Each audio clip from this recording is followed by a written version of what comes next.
Hi there, my name is Gudrun from Gudrun Crochet and today I'm going to share with you everything I have made in 2026. Okay, so hi, as I said, I'm Gudrun, I am a knitter from Belgium. I've been knitting since the start of 2022, so I've had a few years of knitting and this year I've been extremely productive and I want to share everything that I've made with you guys. So for starters, this sweater I did not make in 2025, I made it in 2023. This is the Moby sweater by petiteknit, which I think a lot of people will recognize. We're gonna go straight into it with the first project. Now this project I actually almost finished in 2024. I just had like one sleeve left to do, but I finished it in 2025, so I think it still counts. This is my perfect sky sweater. This is a pattern by Drops and it is made with Drops alpaca held double, and this yarn was gifted to me specifically to make this sweater. It is a raglan sweater. In the pattern it does not have any short rows, but I added short rows because I prefer to have short rows. And I also cropped it. So it's normally a pretty long sweater and now it is nice and cropped. And this is a very good basic black sweater because I didn't have that yet. So very happy with this one, but it is quite warm because it is alpaca. So I finished this at like the start of January, and then my goal for this year was to learn how to do color work, and I immediately started with it in January and I made the Alma mittens. Oh my god, look at this. So this is an all over colorwork mitten. I was inspired by Florence Miller here on YouTube to add the Latvian braids to it. And I think this was a great first introduction to colorwork. There are lots of mistakes in these, but I don't mind. I don't think a lot of people can really tell. But I think these are a good first introduction because it's not a huge project like a sweater. Also, if you have fit issues, it's less dramatic than with a sweater, and it is all over colorwork, which I think is easier to start with than with panels because you just need to keep one tension, and if you're switching between stockinette and colorwork you might mess that up. So I think this is a very good first colorwork project. And then I went into something a little bit different. Well, not a colorwork project again. I had enough of it for a while, and then I made the festival sweater. This is a pattern by petiteknit. This is made partially with gifted yarn. The white yarn is the Line Yarns Merino 120, and then the red contrast color, which you can't really tell that it's red because I have horrible lighting right now, I'm sorry. But that is Drops Charisma that I had left over from a sweater from a few years ago. I really love this sweater. I think this is my first white sweater, I think. I don't think it looks the best on me, but I do still really like it, and I think the red stripes do help a bit. And this one, because it's merino, I can feel like I can wear this all year round, which I really love. And I sized up for this, so I made a medium for this. I'm technically a size small, but I'm on the upper end of a size small. And with this Moby, for example, I wish I would have made a medium because I feel like it's a little bit snug. So I decided to size up because I really wanted that balloon-like shape that this sweater is supposed to give. And you can kind of see on the sleeve, like with the long ribbing. Then another garment. This is my cardigan number 9 by myfavouritethingsknitwear. And I made this holding 2 yarns together. One of them is the Rico design baby merino, I think that's the white one, and the brown one is the Lang Yarns baby alpaca, which is gifted. And I held them together for the gauge of the cardigan number 9. This is, I again made it in a size medium, and here I wish I would have sized down to a size small. It is a little bit too slouchy, and then combined, I think, with the color and everything, this is mostly a sweater that I will wear inside or while studying, and it's not really a sweater that I will like wear to class or something, or anything that is semi-formal, then I will typically not grab this cardigan, but it is very comfy. But if I were to make it again, I would size down and use a different color as well, because this doesn't look the best on me, if I say so myself. Then we've had enough sweaters for now. I don't know why. I think I started this in like March or April. So spring had started. And I decided to, no, I think it's already May. It was already May, yes. But I decided to make a scarf. I was heavily inspired by, like, I don't know her name anymore, but there's someone that made a dachshund scarf. Like dachshund, the long dogs, and then it's like a very long, yeah. I have 2 cats, so a dog wasn't very much in team, but I decided to make a cat scarf. And I have 2 black cats, and I used my leftover yarn from the Perfect Sky sweater to make this cat scarf. So this is the cat side of the scarf, and then this is the back. It is made with double knit color work. So another thing that I learned, very nice. So on the back side you have a beige kind of cat, and then on the front it is the black cat, and I will typically wear it with the black cat towards the front, of course. It is definitely not like the best chart because I made a mistake. I used stitch fiddle, and the stitches on there aren't squares, they're like rectangles. And I made the chart as if I was going to knit it like that, with like the paws of the cat here and then like the ears here, but I knitted it like that. So the dimensions were a little bit off, hence why like it doesn't really have a snout or anything. But I feel like people still immediately recognize like, oh my god, it's a cat. So we're fine in that sense. It is a little bit wide to wear around the neck, so it kind of folds over and stuff, but it is incredibly warm. It is amazing now that the cold weather has finally started. I can finally wear this. I finished this in May when it was warm, so I wasn't able to wear it until November, I think. So I had to wait a very long time for this, but I'm very, very happy with this, and I made this without a pattern. I would suggest, if you don't know how to figure this out on your own and you want something like this, just buy the dachshund scarf pattern and then slightly adapt the chart to make a cat scarf, because the back is really, really similar. Now I did this not because the dachshund scarf has it, but because one of my cats always has like a question mark as a tail, and I wanted to have that in the scarf as well. And then finally, my knitting also got in the theme of summer. So my next 2 projects are summer projects, and they are pretty much the same color as well. Anyways, I wanted to practice some more color work knitting. So now let me see what's the back and what's the front. Okay, this is back. This is the bifurca vest by Teti Lutsak, and I made it as like a top instead of a vest. I made this with a 90% cotton, 10% cashmere blend, which I'm not that happy with. I wish I would have just gone for cotton. Anyway, but it has like this one colorwork section, and cotton is not the most forgiving yarn, okay? But still, I think my colorwork looks incredible. Definitely from afar. There are quite some mistakes in there, but I think it is okay. But just the increases here are not the cleanest in terms of colorwork, and I have some puckering and stuff, but I don't think it is that obvious. The fit on this is also not amazing because I didn't knit gauge, and then I had to like mix up sizes and stuff. But that's on me or on the yarn. It is a beautiful pattern. I also changed the pickup rates, which I really shouldn't have done. But still very, very proud of this, and this really made me confident in my color work that I could do something bigger, which later on in the year I did. I have a full vlog about me knitting this, so if you're interested in seeing how that went, you can go and check that out.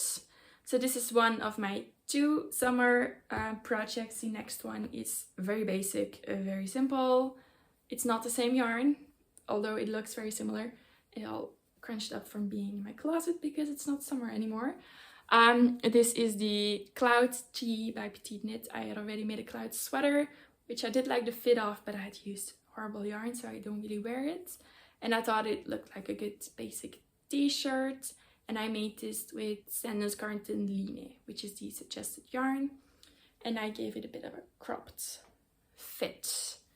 And this is really breathable yarn, so this is amazing to wear in the summer. But it was horrible to knit with, partially because it's on really, really tiny needles and it is just plain stockinette. So I was so bored while making this. And also because, well, tynn is, I think it is a cotton linen viscose blend, and that's just really, really splitty yarn. And then with the tiny needles, I was constantly getting stuck inside of my yarn. So that wasn't the most pleasant knitting experience ever, but it was okay. It was just a bit boring. But if stockinette is still difficult to you, maybe that's interesting. I don't know. But after that, I had kind of had it with summer fibers. I prefer winter fibers to knit with. So I decided to make a cardigan because I feel like cardigans are more multi-seasonal than sweaters are. You can easily wear it in like the spring and also in the beginning of fall and even a bit during the summer. And I'm in desperate need of some more cardigans. So I had bought this second-hand merino yarn from Vinted back in June, I think. And then I casted this on the day before I left on vacation in July to really be able to work on this. And so this is the Some Cardigan by Cookietheknitter. It is normally a sweater knit with, I think, mohair held double. So it should have a completely different look to it. But I had gauge. So I did it with merino and I think it is very beautiful. I was looking for a laced cardigan, like an overall laced cardigan, but not a too busy lace, because that's what I wanted in terms of like warmth and stuff. It's summer, you know, you don't want a thick wool sweater. And this is the only one I could find that I liked and that hit the gauge for this yarn. So even though it is meant for mohair held double, it works great with a merino, and the stitch definition is just gorgeous. And I also really like the fit, so I have worn this quite a bit already. It is pilling a little bit, which scares me, but I'm hoping that pilling slows down, and I feel like it has slowed down a bit, so I just have to de-pill this and hopefully it will be alright. I did make the sleeves too long. I added an extra repeat compared to the pattern because when I finished where it was supposed to finish, it was only like here. And I was scared, like, oh, it's a balloon sleeve, so I want it to be long enough. I don't want to have to pull it down. So I added an extra repeat, but then of course the body relaxes, so the sleeve starts lower. And then the sleeves also grow. It was a bit too long, but it is acceptable. It kind of just like folds over, I guess. It's not ugly, so we accept it. At first I thought I was gonna go back, but I have changed my mind. I'm not going back. I do actually like it. Then my biggest accomplishment of this year. So I went to colorwork knitting this year. I did 2 smaller stranded colorwork project and then the cat scarf. It's a different type of colorwork. And it was all to build up to this project. So this, everyone's gonna know it. This is the porcelain sweater by LEKNIT, and I am so proud of this one.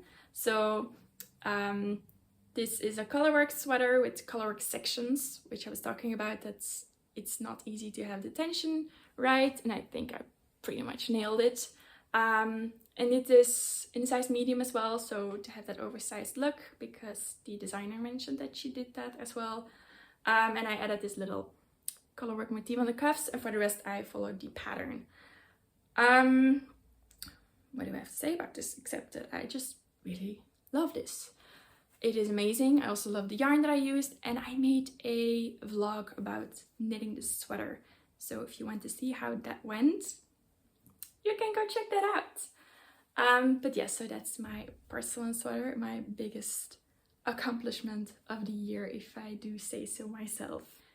And then we're going on to the last few projects. After that huge porcelain sweater, I needed something small. And also I had run into a problem because I had made a pair of mittens 2 years ago, tabi mittens, and I found out right when it got cold that I had lost one of the two. So I needed to make a new pair because I couldn't find the yarn again. And so I decided to make a new pair of tabi mittens. And this is what they look like. The fit, I love the fit. They look heavily used. That's because I use them for cycling, and like on a bicycle, on the handles you have these like anti-grip things, so it's just constantly against that anti-grip, and I do move quite a bit on my steering wheel and then also like changing things and stuff. So they look heavily used, but I'm kind of hoping that it will felt together, because of course I could de-pill this, but then I'm taking away some of the fiber.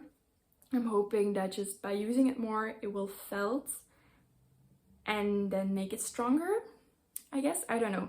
I made these with sock yarn to be a bit more sturdy. My previous pair was also with sock yarn. So I don't know if that will pill. Please do let me know. If it will not, then I will just de-pill it someday. But I really do like the fit, and they are perfect for cycling. They're perfect for the like in-between weather that we have here in Belgium. We don't get very, very, very cold days, but it gets cold enough for your fingers to be in pain while cycling, and then these are perfect. They're good enough. They're not too warm. And I have been bringing them with me every single day. So they are in my bag like this, and then I take them out whenever I need them. So I think this might... I finished these in October, I think. And I think these are already my most worn knits of the year. They're amazing. I love them. Then, I am not a big gift knitter, but there is one person that I love to knit for, and that's my boyfriend. And I know, sweater curse, yada da da da. Don't worry, I have knit my boyfriend a sweater last year already. I have knitted him like an overshirt for during the summer, and I have also knitted him a beanie. So I think I've broken the sweater curse, and I decided to make him another sweater this year.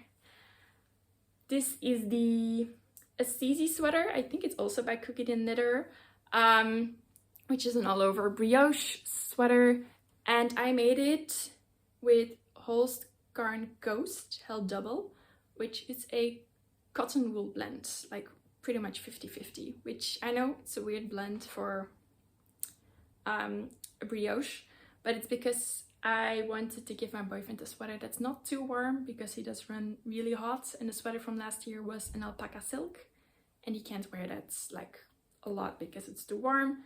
So I wanted to make him a sweater to wear all year. Now the gauge isn't spot on, as you can see, like that's really see-through, but I feel like on top of clothes it's okay, and I hope it's also okay for him. I'm filming this on the 17th of December. I will be packaging this after this video so I can gift it to him on Christmas. And I really hope it fits. I think it fits. We will see. Then I finished this today. I started this quite a while ago, but I was just too lazy to finish it because it's never been my main work in progress. So from the tabi mittens, I had bought 2 balls of yarn. I didn't know how much I would need. I only needed 1, so I had an entire skein left over, and I made a little scarf with it. This is the rombscarf. It's a free, fully charted pattern on Ravelry, and it is looking a little wonky at the moment. That's because it has not been blocked yet. The ends have not been woven in, and the edges are with double knitting, so they are kind of like pulling everything in. But I think that just like blocking it will make a big difference. And I think this will be really functional on days where it is too cold to not have anything around your neck, but you don't need like something like this, like that's just too much. Then I think I'm really gonna enjoy a little scarf like this to cycle to class, to just protect my neck. And it also doesn't take up much space. You can easily take it with you. So now I just have to sew in the ends and block it, and I can finally wear this. Because my goal was to finish this before it got really cold. Yeah, I failed at that. But at least I finished it in time for the new year. Kind of. Then, as I mentioned, I finished this today. We're halfway in December, so I still have some time to make some progress on this. But I'm gonna count my whip as a non-finished object, but still something that I worked on in 2025, because I will not finish this in 2025. And I'm making a vlog about this as well, but it will take a while to come out. This is the Dagmar zipper sweater. It's a pattern by petiteknit again, yes, which is an all-over cabled zippered sweater. I've been working on this for a little bit over 3 weeks now. Now I have finally joined in the round. This hurts my hands a little bit, so I have to be careful to not overdo myself and take a lot of breaks. So it's not going incredibly fast, but I'm really enjoying the process of this. I will get this finished somewhere in the start of 2026, but I think it does deserve a spot in this little overview of everything I made in 2025.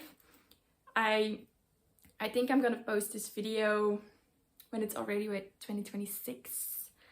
So I will put a picture here of how far I actually got in 2025, and on like the 31st or something, or the 1st of January, to show how far I actually got, and then compare it to this. I still have 13 full days. So I think that I should be able to make quite a bit of progress. But yeah, that's it for my knitting for 2025. I think I made quite a lot. Yeah, I made 2 scarves. I made, how many sweaters did I make? 1, 2, 3, 4 sweaters. I made 2 cardigans. I made 2 summer tops. And I also made 2 pairs of mittens. So all in all, a very successful 2025. I'm hoping that my 2026 will also be very productive, and I am hoping to learn some new techniques, because that's something that I always look for in new knitwear, that I get to learn something new, even if it's just a yarn that I haven't used before. But yeah, that was it for now. I hope you guys all have a wonderful 2026 and that you get to craft as much as your heart desires. Let me know what you guys made, if you have made any of these patterns as well, what your plans are for 2026. And then yeah, have a lovely year and happy knitting. Bye!